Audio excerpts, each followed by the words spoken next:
Assalamualaikum warahmatullahi wabarakatuh. Saya Dewi Rahmatunisa NIM 065 akan membahas materi selanjutnya tentang perlakuan PPh atas stock option. Surat Edaran Direktur Jenderal Pajak nomor SE 13/PC-43/1999 tanggal 22 Maret 1999 telah memberikan petunjuk pelaksanaan perpajakan atas stock option. Yang pertama, stock option adalah janji atau penawaran yang diberikan oleh suatu perusahaan di luar negeri yang telah menjual sahamnya di bursa efek di luar negeri kepada karyawan atau orang pribadi kalangan terbatas dan suatu perusahaan di Indonesia yang mempunyai hubungan istimewa dengan perusahaan di luar negeri untuk membeli sahamnya dengan harga tertentu dan dalam jangka waktu tertentu. Yang kedua, penawaran tersebut akan dicabut kembali setelah melewati jangka waktu yang ditentukan tersebut. Yang ketiga, apabila karyawan menggunakan haknya atas penawaran tersebut dan kemudian terjadi kenaikan harga pasar atas saham itu, maka karyawan yang bersangkutan dapat memilih menjual kembali saham pada saat itu atau menjual saham sebagai investasi untuk dijual kembali di masa mendatang. Yang keempat, selisih harga pasar dengan harga tertentu yang lebih rendah dari harga pasar yang itu merupakan potongan harga perolehan saham.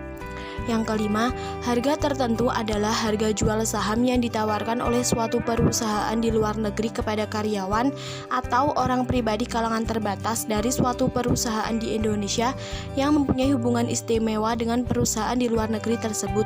Yang keenam, penghasilan pemegang saham berupa dividen dan atau capital gain. Yang ketujuh, apabila saham tersebut dijual, maka selisih harga jual dengan harga perolehan merupakan penghasilan atau capital gain yang terutang pajak penghasilan. Selanjutnya, perlakuan PPh atas penjualan barang atau pemberian kredit dengan fasilitas khusus yang diberikan kepada karyawan. Penjualan barang dengan harga khusus yaitu harga yang lebih murah dibandingkan harga pasar atau pemberian kredit dengan tingkat bunga yang lebih rendah dari tingkat bunga pasar oleh perusahaan kepada karyawan. Atas hal tersebut, perlakuan perpajakannya diatur sebagai berikut. Yang pertama, berdasarkan pasal 4 ayat 3 huruf D Undang-Undang PPh bahwa pemberian fasilitas berupa harga jual barang yang lebih murah atau tingkat suku bunga pinjaman lebih rendah oleh perusahaan kepada karyawannya adalah merupakan penggantian atau imbalan sehubungan dengan pekerjaan atau jasa yang diterima atau diperoleh dalam bentuk kenikmatan dari wajib pajak atau pemerintah. Oleh karena itu, karyawan yang menerima kenikmatan bukan merupakan penghasilan yang dikenakan pajak dari sisi perusahaan tidak boleh dibayarkan. Yang kedua, pada penjualan barang yang dilakukan perusahaan kepada karyawannya dengan harga sebagaimana telah disebutkan di atas, maka selisih harga pokok barang dengan harga jual khusus adalah merupakan koreksi fiskal terhadap harga pokok penjualannya. Karena itulah tidak boleh dibayarkan. Yang ketiga, pemberian pinjaman atau kredit yang dilakukan perusahaan kepada karyawannya sebagaimana telah disebutkan di atas, perlakuan perpajakannya yaitu selisih tingkat suku bunga yang dibayarkan oleh perusahaan kepada pihak lain, harga pokok atau tingkat suku bunga pinjaman yang dibayarkan untuk dana tersebut dengan bunga yang dibebankan kepada karyawan merupakan koreksi fiskal bagi perusahaan yang memberikan pinjaman. Dengan demikian, tidak boleh dibebankan sebagai biaya.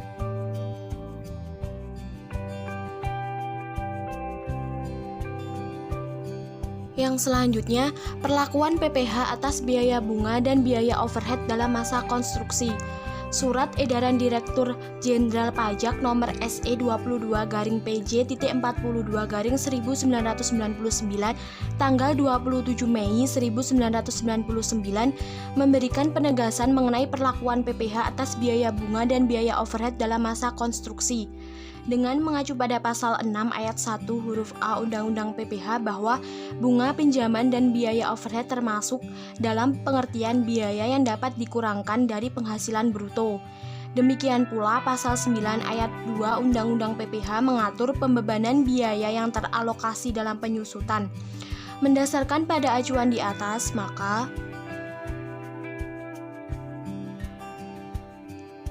yang pertama, Apabila suatu pinjaman dipergunakan untuk membiayai pembangunan pabrik atau bangunan lainnya yang mempunyai masa manfaat lebih dari 1 tahun, biaya bunga yang timbul selama masa konstruksi harus dikapitalisasi dan pembebanan melalui penyusutan. Yang kedua, dalam hal suatu pinjaman dipergunakan untuk membiayai pembelian tanah, biaya bunganya harus dikapitalisasi ke dalam harga perolehan tanah, tetapi tidak dapat dibebankan ke penyusutan. Yang ketiga, apabila pinjaman dipergunakan untuk membiayai pembangunan pabrik dan pembelian tanah, serta aset lainnya yang tidak dapat dipisah-pisahkan, perhitungan kapitalisasinya ke dalam masing-masing aset dapat dilakukan secara prorate. Yang keempat, biaya overhead seperti gaji atau tunjangan, biaya perjalanan yang berkaitan dengan pembangunan pabrik atau bangunan lain yang timbul selama masa konstruksi harus dikapitalisir yang pembebanannya melalui penyusutan.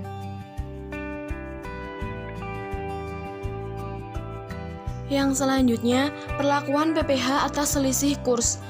Pasal 4 ayat 1 huruf I Undang-Undang Pajak Penghasilan bahwa keuntungan karena selisih kurs mata uang asing merupakan objek PPh.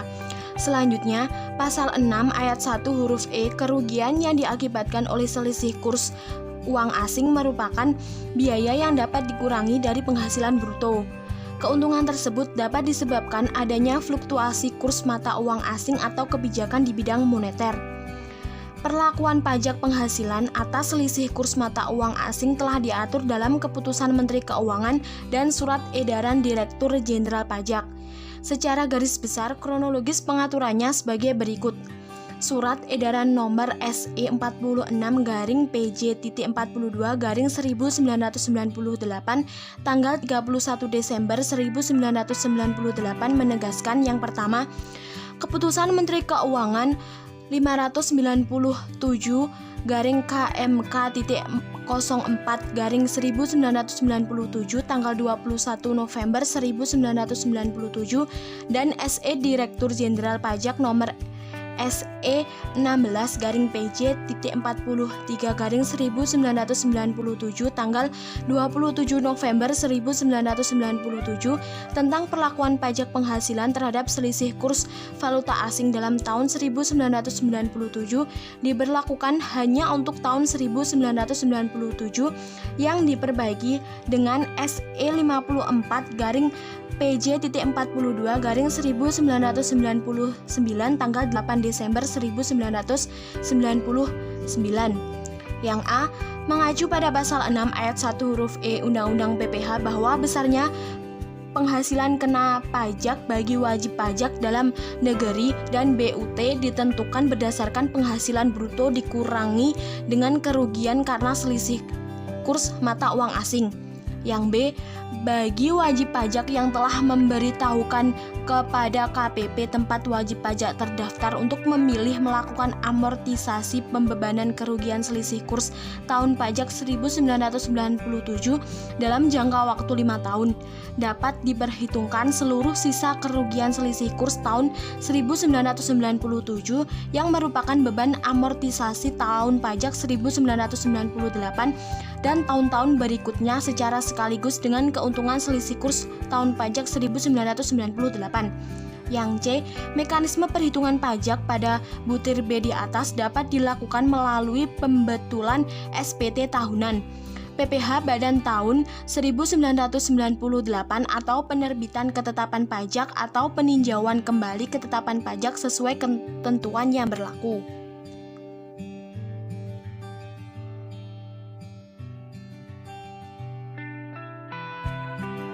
Yang kedua, untuk tahun pajak 1996 dan tahun-tahun pajak sebelumnya dan tahun pajak 1998 dan seterusnya, perlakuan PPh atas selisih kurs diberlakukan ketentuan berikut.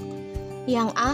Surat Edaran Nomor SE 03/PJ.31/1997 tanggal 13 Agustus 1997 dengan pokok-pokok pengaturan. Yang B. Surat Edaran Nomor SE 24/PJ.42/1998 tanggal 5 Agustus 1998 dengan pokok-pokok pengaturan. Yang selanjutnya, pembebanan kerugian selisih kurs tahun 1997 bagi wajib pajak merger terhadap wajib pajak yang melakukan penggabungan, peleburan, atau pemekaran usaha pada tahun 1998 dan seterusnya sesuai keputusan Menteri Keuangan nomor 422-KMK.04/1998 tanggal 9 September 1998 yang ditindaklanjuti dengan SE nomor 27-PJ.42-1998 tahun 25 Agustus 1998 atas sisa kerugian yang belum dikompensasikan sampai akhir tahun 1997 tidak diperbolehkan untuk mengalihkan sisa kerugian kepada PT atau badan baru hasil penggabungan, peleburan, atau pemekaran usaha. Sedangkan wajib pajak yang memilih mengalokasikan kerugian karena selisih kurs yang diderita dalam jangka waktu 5 tahun sejak tahun 1997 secara taat asas, ternyata wajib pajak akan melakukan penggabungan, peleburan, atau pemekaran pada tahun 1998 dan seterusnya, maka yang pertama, sisa kerugian yang belum dikompensasikan tahun 1997, dan yang kedua, kerugian selisih kurs tahun 1997 yang belum dibebankan atau pembebanan baru dilakukan pada tahun 1998 dan seterusnya sampai dengan akhir periode amortisasi tidak boleh dialihkan dalam rangka merger dimaksud.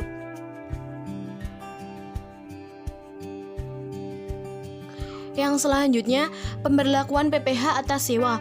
Kegiatan sewa atau leasing adalah kegiatan pembiayaan dalam bentuk penyediaan barang modal baik secara sewa dengan hak opsi maupun tanpa hak opsi untuk digunakan oleh lessee dalam jangka waktu tertentu berdasarkan pembayaran secara berkala.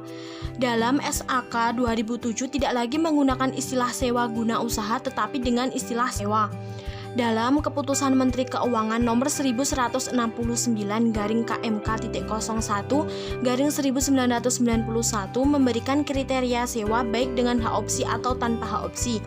Kriteria tersebut meliputi yang pertama, sewa dengan hak opsi, digolongkan sewa dengan hak opsi apabila memenuhi kriteria berikut.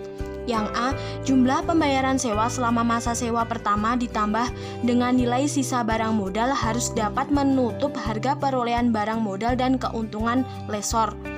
Yang B, masa sewa sekurang-kurangnya 2 tahun untuk barang modal golongan 1, 3 tahun untuk barang modal golongan 2 dan 3, 7 tahun untuk golongan bangunan.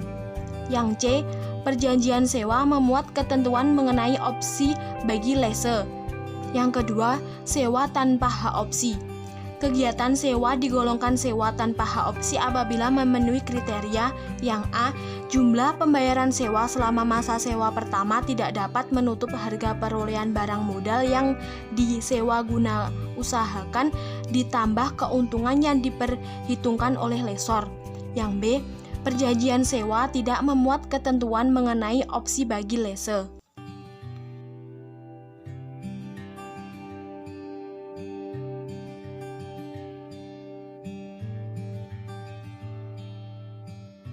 Yang selanjutnya, pembagian hasil. Penerimaan negara yang diperoleh dari pajak penghasilan orang pribadi dalam negeri dan pajak penghasilan pasal 21 yang dipotong oleh pemberian kerja berdasarkan peraturan pemerintah nomor 115 tahun 2000 dibagi menjadi 80% untuk pemerintah pusat dan 20% untuk pemerintah daerah tempat wajib pajak terdaftar. Pembagian selanjutnya diatur dalam Keputusan Menteri Keuangan nomor 6/KMK.04/2001 tanggal 9 Januari 2001 yang selanjutnya diubah dengan Keputusan Menteri Keuangan nomor 550/KMK.03/2002 yang berlaku sejak tanggal 31 Desember 2002. Selanjutnya, pokok-pokok pengaturannya meliputi yang pertama, bagian penerimaan pemerintah daerah dibagi lagi dengan hubungan 40% untuk daerah provinsi dan 60% untuk daerah kabupaten atau kota. Yang kedua, khusus untuk Provinsi Nangro Aceh Darussalam, alokasi bagian penerimaan pemerintah daerah dibagi 30% untuk alokasi biaya pendidikan di Provinsi Nangro Aceh Darussalam, 28% untuk daerah provinsi, 42% untuk kabupaten atau kota. Yang ketiga, pengalokasian bagian penerimaan pemerintah daerah kepada masing-masing daerah, kabupaten atau kota diatur berdasarkan usulan gubernur dengan mempertimbangkan faktor-faktor jumlah penduduk, luas wilayah, dan faktor lainnya yang relevan dalam rangka pemerataan. Yang keempat, setiap menjelang awal tahun, Direktur Jenderal Pajak atau pejabat yang diberi wewenang menyiapkan atau menyediakan data tentang pembagian sementara hasil penerimaan pajak penghasilan orang pribadi dalam negeri dan pajak penghasilan pasal 21 yang dirinci per kantor layanan pajak per provinsi dan per kabupaten atau kota berdasarkan pada proyeksi rencana penerimaan APBN tahun anggaran yang bersangkutan.